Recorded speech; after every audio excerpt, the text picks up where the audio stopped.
Olá, povo de Deus, quarta-feira, 24 de abril de 2024, quarta semana da Páscoa.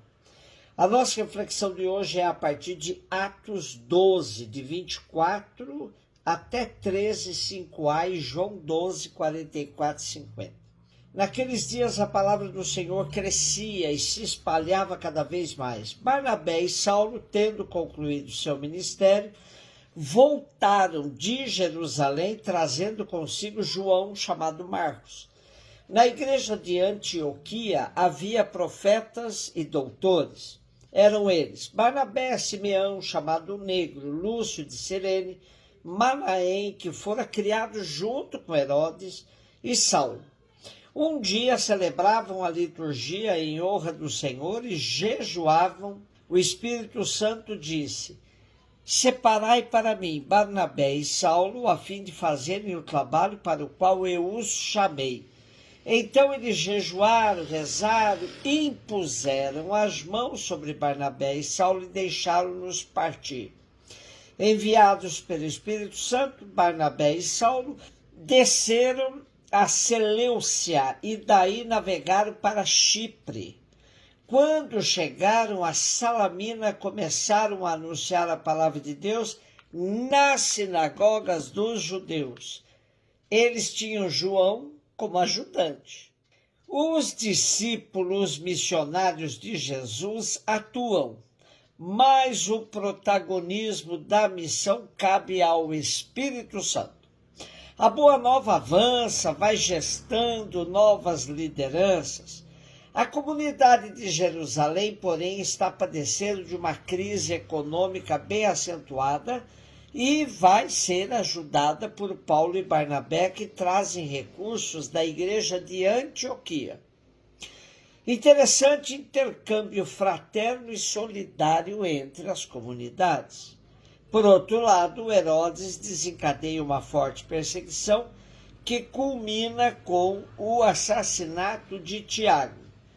Pedro também vai preso, mas é liberto da prisão por intervenção divina, livrando-o de ter o mesmo destino de Tiago. Nesse pequeno sumário de Lucas, lido hoje, Paulo e Barnabé saem ilesos, pois Lucas não está preocupado com a cronologia dos fatos, e sim com o movimento da palavra que segue seu caminho apesar da perseguição. E Antioquia se reveste de uma importância ímpar no esquema missionário descrito por Lucas. Trata-se de uma comunidade viva, cheia de dinamismo, que estava empenhada na evangelização da enorme cidade. Distinguiam-se nessa tarefa Saulo, Barnabé e João Marcos. Mas o Espírito tinha outros projetos. Um dia, enquanto jejuavam e rezavam, manifestou a sua vontade por meio de um profeta: separai Barnabé e Saulo para o trabalho que eu os chamei. Esse trabalho era a evangelização do mundo mediterrâneo, particularmente da Grécia e Roma. João 12, 44 e 50. Jesus exclamou em alta voz: quem crê em mim? Não é em mim que crê, mas naquele que me enviou. Quem me vê, vê aquele que me enviou. Eu vim ao mundo como luz para que todo aquele que crê em mim não permaneça nas trevas. Se alguém ouvir as minhas palavras e não as observar, eu não o julgo, porque não vim para julgar o mundo, mas para salvá-lo. Quem me rejeita e não aceita minhas palavras já tem o seu juiz. A palavra que eu falei o julgará no último dia. Porque eu não falei por mim mesmo, mas o Pai que me enviou, ele é quem me ordenou o que eu devia dizer e falar. E eu sei que o seu mandamento é vida eterna. Portanto, o que eu o digo conforme o Pai me falou. Bom, já dissemos que o quarto evangelho está organizado em duas grandes partes. Do capítulo 1 a 12, o livro dos sinais, de 13 a 20, o livro da glória, e o capítulo 21, que se constitui num apêndice. Hoje temos a perícope que encerra o livro dos sinais como se fosse uma síntese da primeira parte. Jesus apela para que creiam em sua identidade de unidade absoluta com o Pai. Quem crê nele, crê no Pai. Quem o rejeita, rejeita o Pai.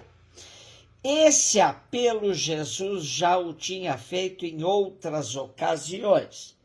Durante a festa dos tabernáculos e no dia mais solene da mesma.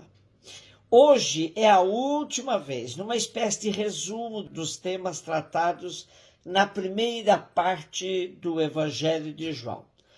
Primeiro, acreditar em Jesus, vê-lo, significa acreditar e ver aquele que o enviou. É o tema da unidade. O Pai e Jesus são uma só coisa. Segundo, Jesus é a luz. A missão de Jesus é portadora de salvação. Terceiro, o destino da humanidade joga-se no dilema fé e incredulidade. O acolhimento ou recusa de Jesus na escuta ou não de sua palavra. Para nós, parece ser bem evidente toda essa argumentação, mas para os que tinham dificuldade de aceitar Jesus como Messias, não era bem assim. E aqui está o critério do julgamento no último dia. A fé, o acolhimento, a escuta de Jesus salvam a humanidade. A incredulidade, a recusa, a não escuta de Jesus a condenam. Porém, é bom estarmos bem atentos que Jesus não veio para julgar, mas para salvar. Precisamos alargar nossa compreensão. Seguir Jesus não significa somente estar engajado na igreja ou em alguma comunidade. Há os que o seguem pela prática da justiça, do amor ao próximo, por uma vida marcada pela ética. São os famosos cristãos anônimos. É por isso que Jesus questiona os legalistas. Será a lei em que os judeus põem toda a confiança que os há de julgar no último dia? Jesus supera essa visão estreita, propondo uma vida diferenciada na prática. Portanto, a vinda de Jesus, a sua ação e a sua palavra tinham um único objetivo: comunicar a vida e ofertar a salvação a todos. Foi esse o mandamento recebido do Pai, que ninguém se perca. Um beijo no seu coração.